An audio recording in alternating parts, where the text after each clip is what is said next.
Praise the Lord dear friends. ఈరోజు 1000 prices in తెలుగులో part 29 కీర్తనలు 32వ అధ్యాయం 11వ వచనంలో నీతిమంతులారా యెహోవాను బట్టి సంతోషించుడి ఉల్లసించుడి.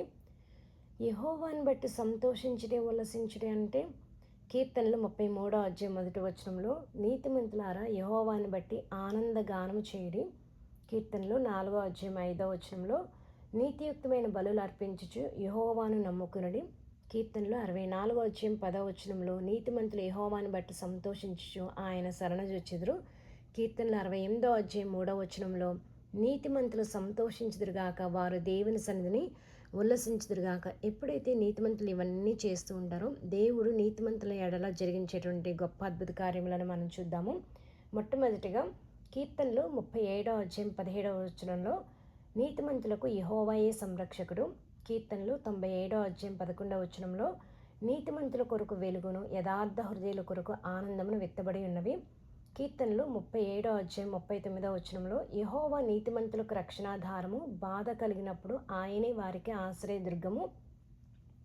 కీర్తనలు 34వ అధ్యాయం 19వ వచనంలో నీతిమంతునికి కలుగు ఆపదలు అనేకములు, వాటి అన్నిటిలో నుండి వారిని విడిపించును. కీర్తనలు 75వ అధ్యాయం 10వ వచనంలో నీతిమంతుల కొమ్ములు హెచ్చింపబడును. కీర్తనలు 92వ అధ్యాయం 12వ వచనంలో నీతిమంతులు ఖర్జూర వృక్షము వలె మొవ్వబేయుదురు, లెబానాను మీద దేవదారు వృక్షం వలె వారు ఎదుగుదురు.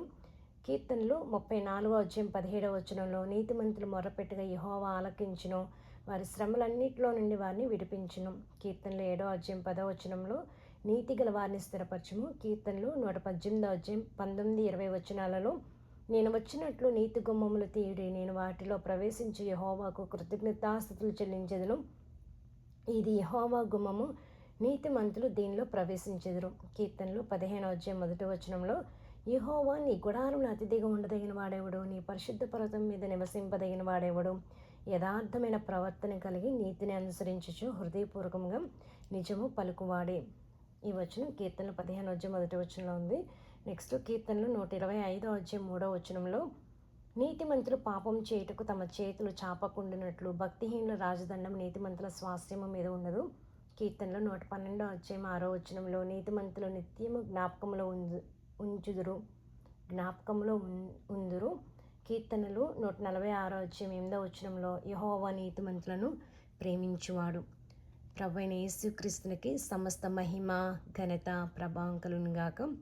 క్రీస్తునందు మీ ప్రియ సహోదరి జయశీల ఎర్రపోతు.